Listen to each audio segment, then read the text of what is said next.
आप सभी को नमस्कार। इंडिया एक्सप्रेस में एक बार फिर से मैं आपका स्वागत करता हूं। मैं हूं आपके साथ अंकुर त्यागी। मीरापुर विधानसभा के उपचुनाव में समाजवादी पार्टी की ओर से तो टिकट का ऐलान हो चुका है, लेकिन अभी तक भी राष्ट्रीय लोकदल और भाजपा गठबंधन के उम्मीदवार का ऐलान नहीं हुआ है। हालांकि अभी इस बात पर भी सस्पेंस बना हुआ है कि कांग्रेस अपना उम्मीदवार मीरापुर पर उतारेगी या समाजवादी पार्टी के साथ गठबंधन में ही शामिल रहेगी। अब बात करते हैं कि राष्ट्रीय लोकदल और भाजपा गठबंधन से अब तक उम्मीदवार का ऐलान क्यों नहीं हुआ। दरअसल टिकट को लेकर अभी तक पेच फंसे हुए हैं। पहले सामने आया था कि सांसद बिजनौर चंदन चौहान की पत्नी यासिका चौहान का टिकट लगभग फाइनल हो चुका है।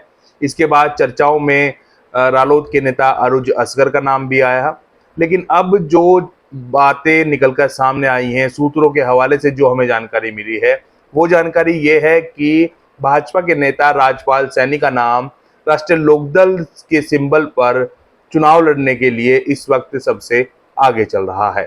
हालांकि अभी तक प्रत्याशी का ऐलान नहीं हुआ है, तो ऐसे में अभी टिकट को लेकर सभी दावेदार अपनी अपनी पूरी कोशिश कर रहे हैं। अगर राजपाल सैनी के नाम पर मोहर लगती है तो ये साफ हो जाएगा कि फॉर्मूला 2022 वाला ही अपनाया गया है। 2022 के विधानसभा चुनाव में राष्ट्रीय लोकदल और समाजवादी पार्टी का गठबंधन था और तब सपा के नेता चंदन चौहान राष्ट्रीय लोकदल के सिंबल पर चुनाव लड़े थे और उन्होंने जीत भी हासिल की थी।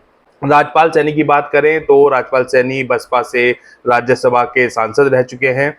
राजपाल सैनी साल 2002 में बसपा से मोरना विधानसभा सीट से चुनाव भी जीते थे।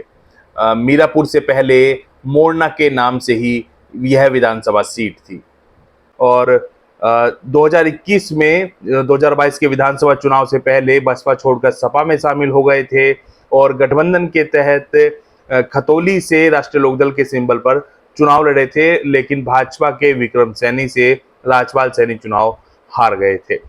इस चुनाव के बाद राष्ट्रीय लोकदल ने सामाजिक न्याय मंच का राष्ट्रीय अध्यक्ष भी राजपाल सैनी को बनाया था। 2023 में राजपाल सैनी राष्ट्रीय लोकदल छोड़कर भाजपा में शामिल हो गए थे। तब कहा जा रहा था कि राजपाल सैनी अपने बेटे के लिए 2027 में खतौली विधानसभा सीट से टिकट चाहते हैं, लेकिन बाद में ये भी चर्चाएं रही कि राजपाल सैनी राज्यसभा भी जा सकते हैं भाजपा से, लेकिन राज्यसभा में भी उनका नाम नहीं आया। इसके बाद फिर ये चर्चा रही कि राज्य पिछड़ा वर्ग आयोग का अध्यक्ष राजपाल सैनी को बनाया जा सकता है, लेकिन राज्य पिछड़ा वर्ग आयोग का अध्यक्ष भी राजपाल सैनी नहीं बनाए गए।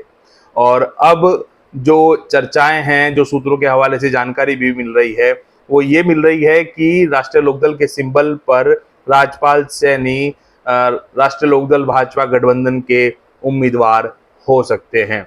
इसे लेकर राष्ट्रीय लोकदल और भाजपा के नेताओं में बड़े नेताओं में लगातार बातचीत भी हो रही है और बड़ी बात यह है कि राष्ट्रीय लोकदल का एक खेमा भी राजपाल सैनी के नाम की सिफारिश कर रहा है।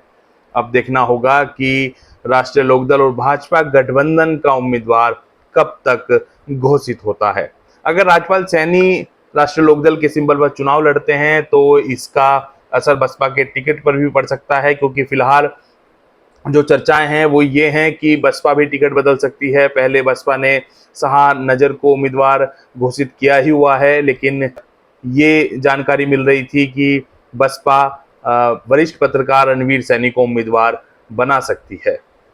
अगर राजपाल सैनी उम्मीदवार बनते हैं तो हो सकता है कि बसपा भी किसी दूसरी जाति का उम्मीदवार मीरापुर पर उतार सकती है।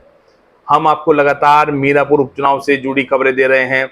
हमारा आपसे अनुरोध है कि हमारे YouTube चैनल को सब्सक्राइब करें, Facebook पेज को फॉलो करें। आप अपने बहुमूल्य सुझाव हमें कमेंट कर दे सकते हैं। आप सभी का बहुत बहुत धन्यवाद।